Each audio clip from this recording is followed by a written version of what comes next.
Efesiërs 6 en ons gaan lees van 'n vers 10 tot 20.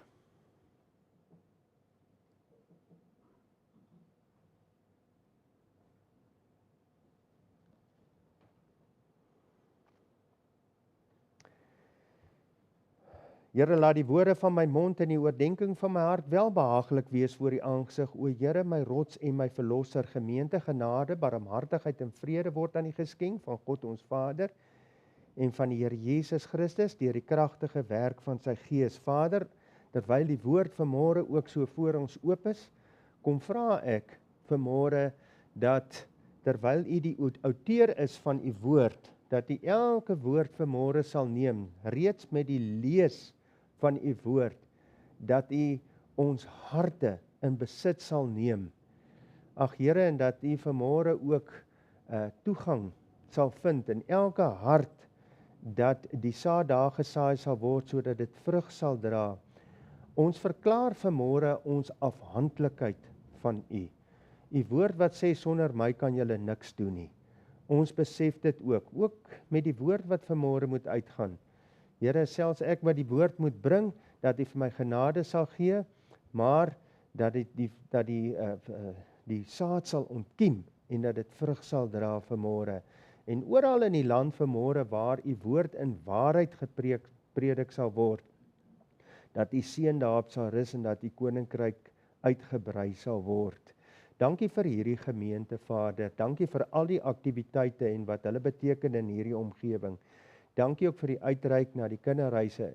Ek wil kom bid dat dit sal groei, want die woord sê, reine en onbesmette godsdienst voor God en Vader is dit om wese en wederwees hulle verdrukking te besoek, om wese te besoek. En Here, dankie vir so 'n woord vir hierdie gemeente. Ek wil bid dat dit sal groei, maar ook die ander aktiwiteite.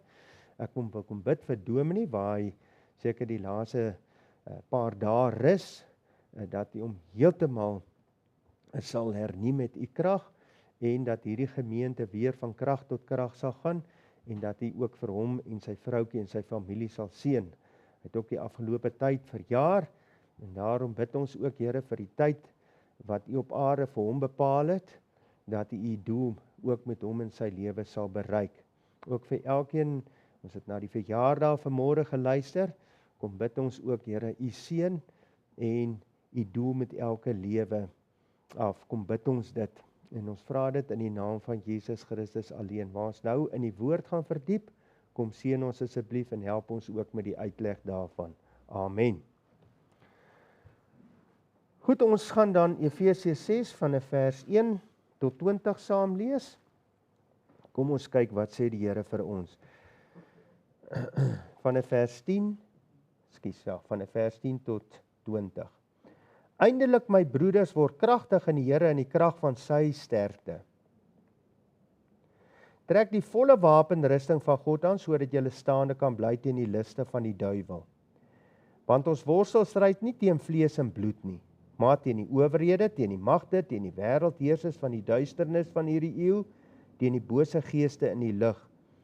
Daarom, neem die volle wapenrusting van God op, sodat julle weerstand kan bied in die dag van onheil, en nadat julle alles volbring het, staande kan bly. Staan dan vas, julle lendene, met die waarheid omgord, met die borswapen van geregtigheid aan, en as skoene aan julle voete, die bereidheid vir die evangelie van vrede. Behalwe dit alles, neem die skild van die geloof op, waarmee julle al die vurige pyle van die bose sal kan uitblus, en neem aan die helm van verlossing en die swaard van die Gees, dit is die woord van God, terwyl julle met alle gebed en smeking by elke geleentheid bid in die Gees, en juis daartoe waak met alle volharding en smeking vir al die heiliges, en vir my, sodat 'n woord my gegee mag word, as ek my mond oopmaak, om met vrymoedigheid die verborgenheid van die evangelie bekend te maak, waarvoor ek 'n gesant is in kettings, sodat ek daarin vrymoediglik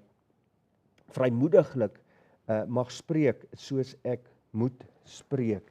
Net tot sover die lees van sy woord. Nou vriende, die tema vir môre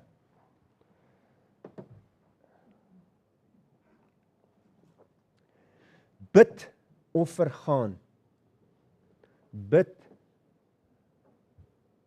of vergaan. En die teksvers van oordenking daar in Efesiërs 6 vers 10 tot 20, maar daai versie wat sê, terwyl julle met alle gebed, vers 18, en smeking by elke geleentheid bid in die Gees, en juis daartoe waak met alle volharding en smeking vir al die heiliges. Nou ons het sopas die reeks afgehandel oor die Onse Vader, waarin die Here vir ons wonderlik geseën het. 'n wonderlike genadige voorreg om 'n Vader in die hemel te hê. Jou Vader en my Vader. En daarom sê ons Vader. 'n familie wat hom aanroep. 'n familie wat hy bymekaar gemaak het deur sy genade en uitverkiesende genade. Ons aangeneem het as sy kinders, deur wie ons roep, Abba Vader. Wat 'n voorreg. Tergelykertyd het ons ook geleer die heilige God, skepper van hemel en aarde, wat sy koninkryk stig, en wie se wil geskied soos in die hemel, so ook op die aarde. En ook sy doel met ons lewens bereik, dat sy hemelse wil ook deur ons lewe reflekteer. Ons Vader wat sorg, wat voorsien, wat uitkoms gee, 'n verantwoordelike Vader. Hy het ons geskape, hy het al die middele op aarde gegee, en hy voorsien, hy gee uitkoms. Dis alles wat ons geleer het, net baie kortliks in die Onse Vader. 'n Vader wat ons reinig, wat ons vergewe, en dan sy vergewensgesindheid in ons werk, sodat ons ook daardeur die beeld van God kan uitdra na buite, wanneer ons ook vergewe, die wat teenoor ons oortree, né? En dit is hoe jy die beeld van God uitdra. Kinders van die Here wat met onvergewensgesindheid sit, dra nie die beeld van God uit nie. So die Onse Vader ons geleer. Ons Vader wat ons ondergang bewaak teen versoekings en met krag voorsien en verlos, want na alles sluit hy af. Waarom die Onse Vader? Want dit gaan nie oor my en oor jou nie. Dit gaan alles oor hom. Want aan u behoort die koninkryk, die krag en die heerlikheid tot in alle ewigheid. Nou ten spyte daarvan dat hy die Onse Vader ken, die inhoud daarvan, dit wat die Here bedoel het met die Onse Vader toe hy dit deurgegee het vir sy apostels, ten spyte daarvan, die raamwerk wat hy vir ons gegee het, sodat ons binne die wil van God kan bid, ten spyte daarvan, mag ek dalk 'n kragtelose lewe lei. Nog steeds val vir die versoekings wat op my pad gebring word. En dit is hoe die duiwel my elimineer om kragtig te kan bydra in sy koninkryk. Ten spyte daarvan dat ek die Onse Vader ken en die inhoud daarvan, is ek nie 'n getuie vir Christus soos wat ek dit moet wees nie. Inteendeel, ek deel nie my geloof daar buitekant, soos wat die Here mense op my pad stuur nie. En ek wil dit net duidelik sê, ek wil nie vanmôre die duiwelse deel hier vanmôre agter hierdie podium speel om u aan te kla nie, maar mag die Heilige Gees dit gebruik en u oortuig om u te bring op die punt waar u aan hom oorgee. Ek deel nie my geloof met ander daar buite soos wat die Here hulle op my pad stuur nie. My lewe beeld nie Christus uit nie. Inteendeel, ten spyte daarvan dat ek die Onse Vader ken in die inhoud, bly ek 'n biddelose figuur. Dit mag dalk vanmôre wees. En dank die Here vir figure in hierdie gemeente wat bid. Ek is nog steeds vasgevang in myself, my eie koninkrykie, my eie wêreldjie. Alles gaan oor my. Amper soos 'n kind wat nog onvolwasse is. Alles gaan oor hom. My broer help hom so 'n klein seentjie groot te maak. En nou die dag is ons in die restaurant en hy sê vir hom, gaan vra of hulle nie vir jou sweeties wil gee nie, hierdie suiklekkertjies wat hulle in die restaurant gee. Nee, oupa moet. En eventueel gaan vra hulle. En ek kry nou 2 lekkertjies en my broer kry 2 lekkertjies en hy kry 2 lekkertjies en toe is hy bitter ongelukkig omdat hy nie al die lekkertjies kry nie. Hy wil al die lekkertjies kry. Vriende, so gaan dit in ons lewe. Ons bereik nie daai volwassenheid. Al die lekkertjies na my, dis my wêreld. God is iemand op wie se knoppie ek kan druk vir noodgevalle en nie vir daai wonderlike verhouding, daai rus, daai blydskap, daai vrede wat ek elke dag moet ervaar in my lewe. Ten spyte van omstandighede. 'n lewe waar ek in sy koninkryk betrokke is, waar dit nie oor my gaan nie. Waar ek in diens van God is, en God nie in my diens is nie, maar ek in sy diens betrokke is. Kom ons kyk vandag of ons nie na so 'n wonderlike lewe kan beweeg nie, 'n verhouding met God, waar alles vir my gaan oor Jesus Christus en nie myself nie. En dat ons ook aan die einde van hierdie diens, dat sy Gees ook biddelike figure kan vind. Nou in Efesiërs 6 vers 18 staan daar geskrywe, en ek wil hê jy moet mooi let, dat hoe beskryf Paulus hierdie gebed? Hy sê, terwyl julle met alle gebed en smeking by elke geleentheid bid in die Gees. Ek breek dit nou so bietjie op, né? En juis daartoe waak met alle volharding en smeking vir al die heiliges. Let op al die dringende woorde, die termes. Vriende, hierdie termes wat Paulus gebruik, dit moet daardie drang in my skep, om in die eerste plek te bid, in die tweede plek te bid, en in die derde plek te bid, al my energie aan gebed wy.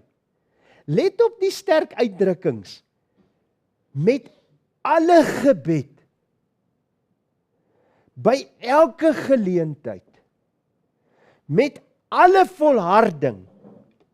Let op die opeenhoping van sterk woorde wat hy hier gebruik. Gebed, smeking, volharding, sterk uitdrukkings. En dan sê hy, en juis daartoe waak.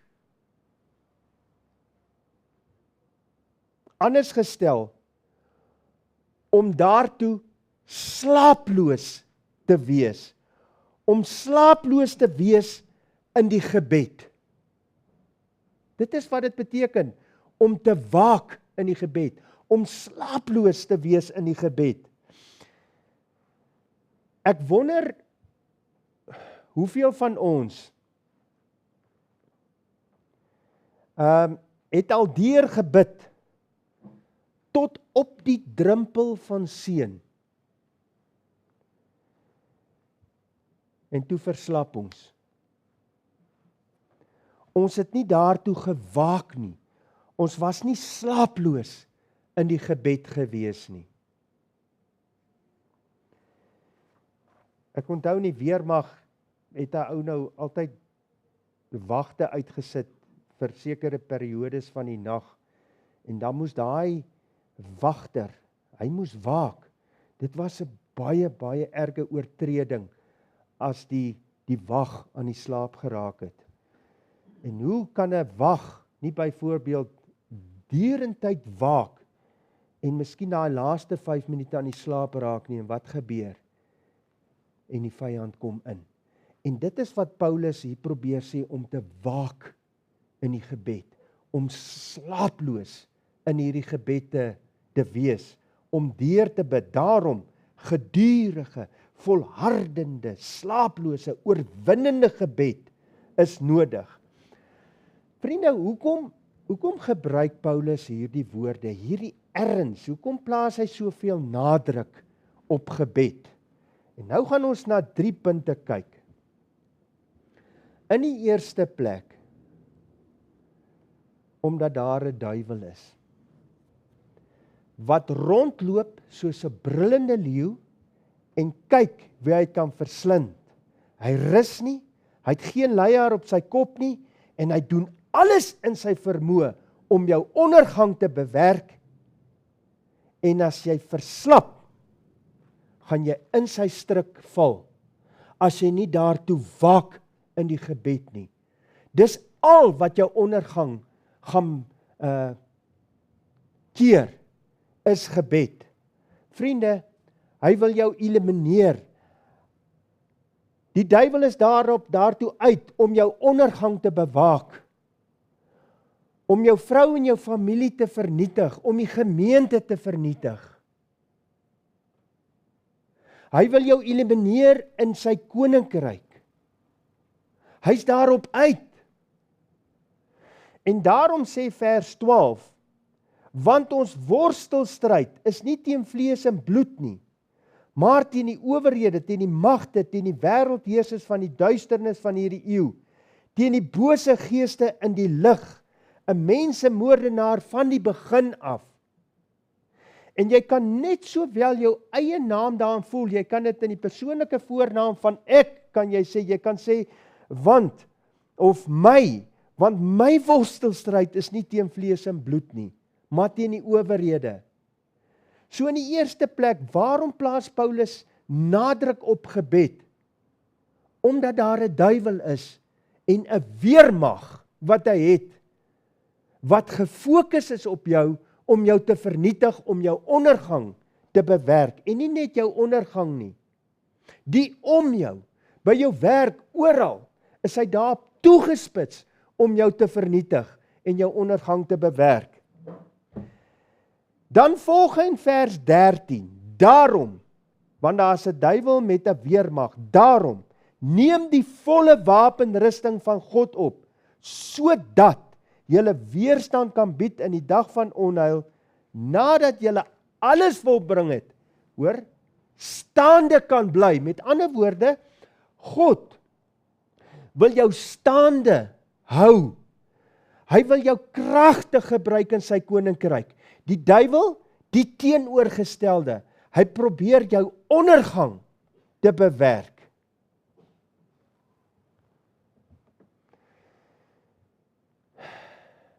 Paulus sê dat julle daartoe moet waak en dat julle moet bid.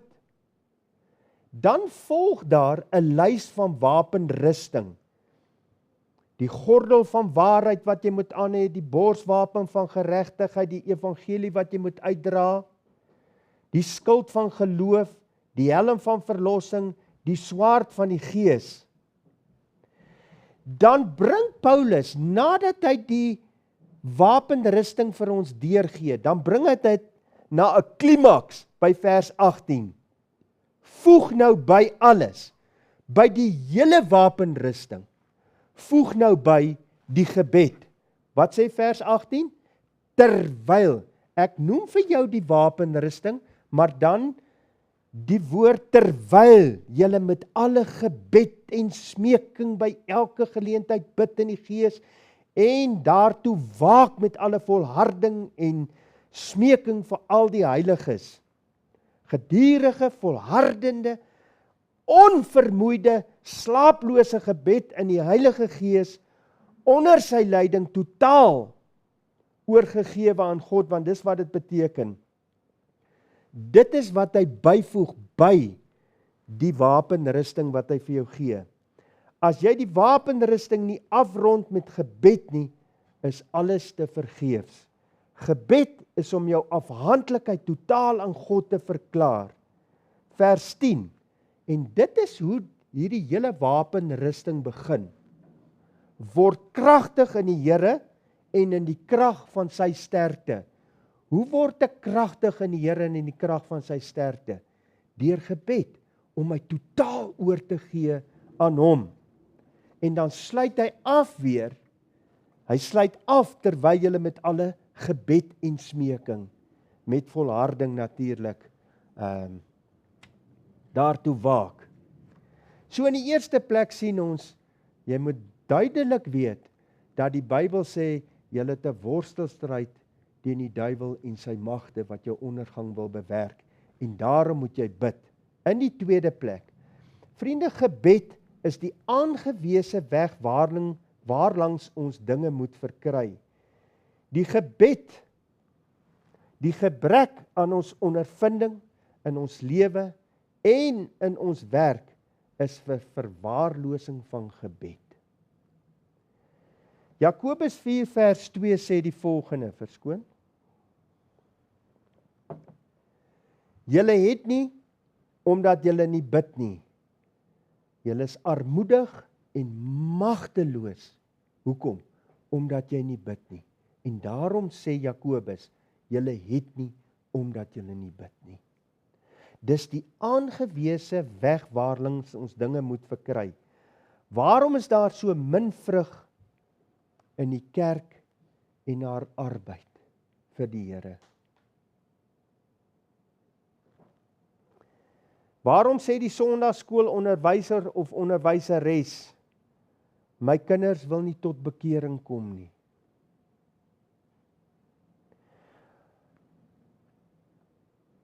Waarom verval die kerk in ongeloof? En dit gaan al so ver waar die opstanding betwyfel word. En al hierdie dinge wat die kerk binne sluit, die dwalings wat daar is, ek hoef dit nie uiteen te sit vanmôre nie.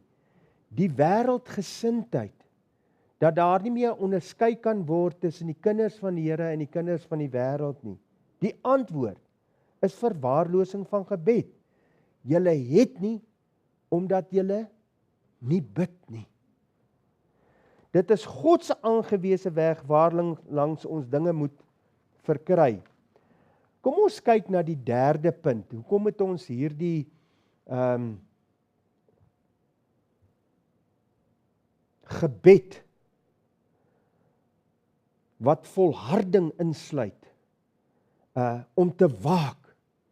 Kom ons kyk in die derde plek hoekom.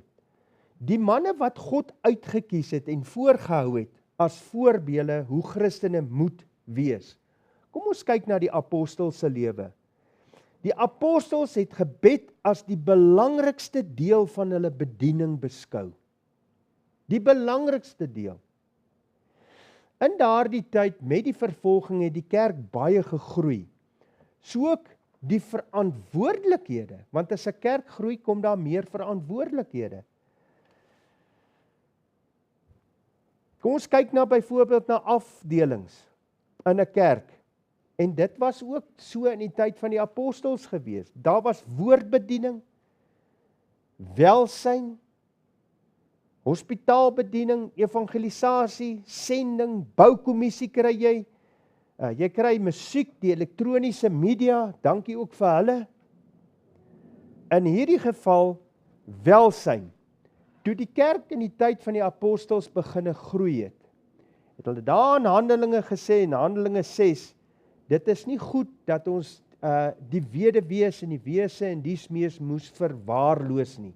So dit was een van die aspekte gewees van daardie gemeente waarna hulle moes kyk. Wat het hulle gedoen? Wat het sentraal gestaan tot hierdie bediening?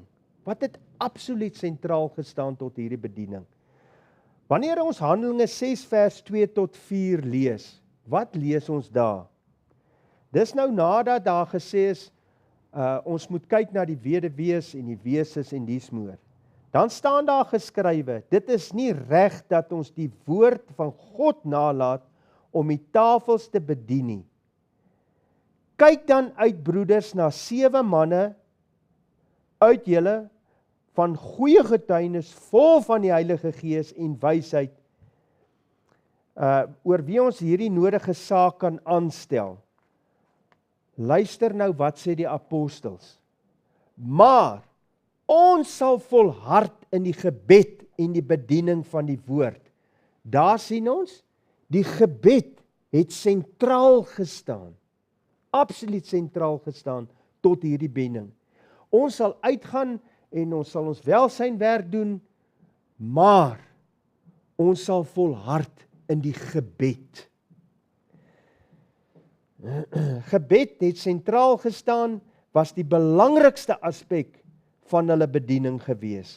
En dis hoe jy dinge verkry. Gebed, hoe jy jou onderwerp aan hom vir leiding en jou afhanklikheid van hom verklaar vir elke afdeling in hierdie gemeente. En dit is hoe hierdie gemeente gaan groei van krag tot krag. Broer, ek wil dit hier vandag vir julle verklaar. Ons kan hard en ywerig werk, elkeen kan doen wat hy moet doen in hierdie gemeente, en dit is prysenswaardig. Maar as julle dit nie gaan afrond met gebed, gaan dit niks help nie. Waar jy jouself afhanklik van God verklaar en vir sy leiding, en dat die Here in harte sal werk nie. Dit gaan niks help nie, dit moet afgerond word met gebed, net soos wat die apostels hier gemaak het. Gaan uit na die weduwees, gaan uit na die wese, maar ons sal volhard in die gebed. Dit moet sentraal staan in 'n gemeente. Paulus, as ons net kyk na sy briewe aan die gemeentes, het dit duidelik geblyk dat hy baie tyd en energie aan gebed gewy het. Lees net, kom ons lees Romeine 1 vers 8 en 9. Want God, wat ek in my gees dien, in die evangelie van sy seun, is my getuie hoe ek onophoudelik aan julle dink. Luister nou wat sê vers 10. En altyd in my gebede smeek. Hy sê nooit net bid nie. In my gebed smeek by God. Of ek tog nou eintlik 'n goeie geleentheid sou vind om na julle te kom. Kom ons kyk wat sê hy vir die Efesiërs gemeente. Efesiërs 1 vers 16. As ek aan julle in my gebede dink. Kom ons kyk wat sê hy vir die Kolossense. Kolossense 1 vers 9. Om vir julle te bid en te vra dat julle vervul mag word om vir julle te bid. 1 Tessalonisense 3 vers 10. Terwyl ek nag en dag baie ernstig bid.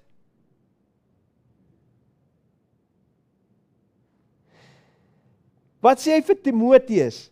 Wanneer ek onophoudelik nag en dag aan jou in my gebede dink.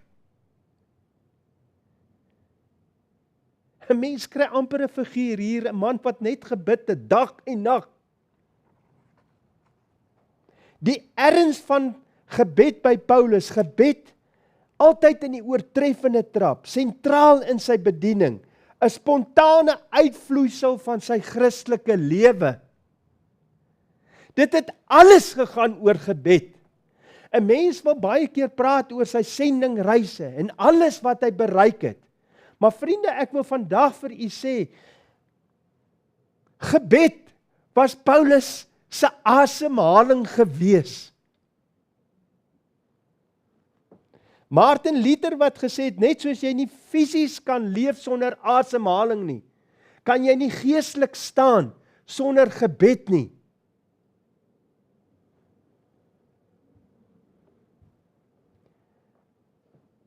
sou Paulus sonder 'n gebedslewe 14 van die Nuwe Testamentiese boeke kon geskryf het. Kom ons sê Paulus het nie gebid nie. Sou hy 16.000 kilometer kon afgelê het in sy sendingreise. Kan jy sien hoe hy staande gebly, bid of vergaan? Sou hy aan die einde van sy lewe, sonder 'n gebedslewe, waar hy ernstig gebid het, kon gesê het vir Timoteus, ek het die goeie stryd gestry, ek het die wedloop volëindig, ek het die geloof behou. Sou dit die geval gewees het, as Paulus nie gebid het nie, dag en nag, as dit nie sentraal was in sy lewe nie.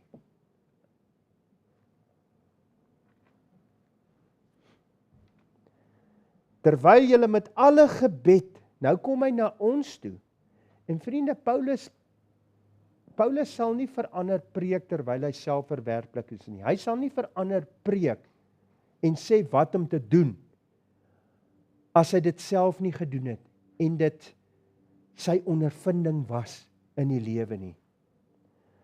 Nou kom hy vanmôre na my en na jou toe, en ek vra vanmôre, moenie hierdie boodskap vanmôre vir die een langs jou aangee nie. Dis vir my, dis vir jou, dis vir jou persoonlik, sê hy vanmôre vir jou, terwyl jy met alle gebed en smeking by elke geleentheid bid in die Gees, en juis daartoe waak met alle volharding en smeking vir al die heiliges, gedurige, volhardende, slaaplose, oorwinnende gebed. Vriende, dit moet jou lewe reflekteer. Nie op die hoek van die straat nie. Die Bybel sê, gaan in jou binnekamer, sluit die deur, bid. Jou Vader wat in die verborgene is, hy sal jou openbaar en die vergelde in die openbaar. En daarom vra ek vanmôre die ernstige vraag tot u. Ek ken nie vanmôre die omstandighede nie, die kerk, ek weet nie. Maar is dit nie waar die probleem lê nie? Ons kan baie praat, liewe gemeente, en onder mekaar praat. Maar is dit nie waar die probleem lê nie? Biddeloosheid. Hierdie gedurig, volhardende, slaaplose, oorwinnende gebed, wat nie my lewe reflekteer nie. Besef jy vanmôre, dat jy 'n duiwelse weermag teen jou het, wat jou ondergang wil bewerk? Jou vrou, jou familie, jou omgewing, by jou werk, dit maak nie saak waar nie, wil hy jou ondergang bewerk, terwyl hy jou staande wil hou, terwyl hy jou kragtig in sy koninkryk wil gebruik. As jy nie bid nie, gaan jy vergaan. En daarom die tema, bid of vergaan. Besef jy vanmôre, gebed is die aangewese weg waardeur ons dinge moet verkry. As jy nie bid nie, gaan jy nie verkry nie. As jy nie bid nie, het jy nie. Besef jy vanmôre, gebed moet sentraal staan in jou hele lewe, jou diens vir God. Hy moet jou lei, jou beskerm, hy moet jou dra. Eindelik, my broeders, word kragtig in die Here in die krag van sy sterkte. Jou hele bediening, en dan sluit jy af met alle volharding in die gebed. Sal ons nie vanmôre as gemeente, sal hierdie gemeente nie vanmôre 'n voorneme het. Hendy het net nou hierso voorgestaan en hy het gesê, voor die grondlegging van die wêreld, het God al hierdie geleentheid bestel. En wie moet wees, dis nie toevallig nie. Dis nie toevallig dat ek hier moet staan, want die Here praat vanmôre met my agter hierdie podium. Sal hierdie gemeente nie 'n voorneme het. En elkeen gaan vanmiddag na sy binnekamer en waar ook al. En hy bid hierdie gebed, Here, neem my op in die skool van gebed en leer my om te bid. Werk dit in die gees in my om te bid. Bely jou biddeloosheid. Sê, Here, vergewe my, maar neem my op in die skool van gebed. Ek meen ons kinders gaan universiteite, na colleges toe, oral, om eendag vir die samelewing iets te kan beteken. Net so moet God vir my, nie net die disippels, vir my en vir jou, vir elkeen, moet hy opneem in die skool van gebed, sodat ons kragtige lewens, dat ons 'n verskil kan maak in sy koninkryk. Here, neem vir my op in die skool van gebed. Ons Vader, ons kom vanmôre net na U toe en ons het die woord vanmôre gehoor, daar in Efesiërs, wat hy vir die Efesiërs geskryf het, en deur die pen van Paulus, en vanmôre kom ons net na U toe, en ons kom bid hierdie gebed. Neem ons op in die skool van gebed, dat dit ons hele lewe sal reflekteer. Gebed, volhardende gebed, onvermoeide gebed, slaaploos daarin te wees, om te waak. En ek is die eerste een wat ook vanmôre kom aanklop by U en sê, Here, hier is ek, help my om te bid, help elkeen vanmôre hierso om te bid. In Jesus naam, amen.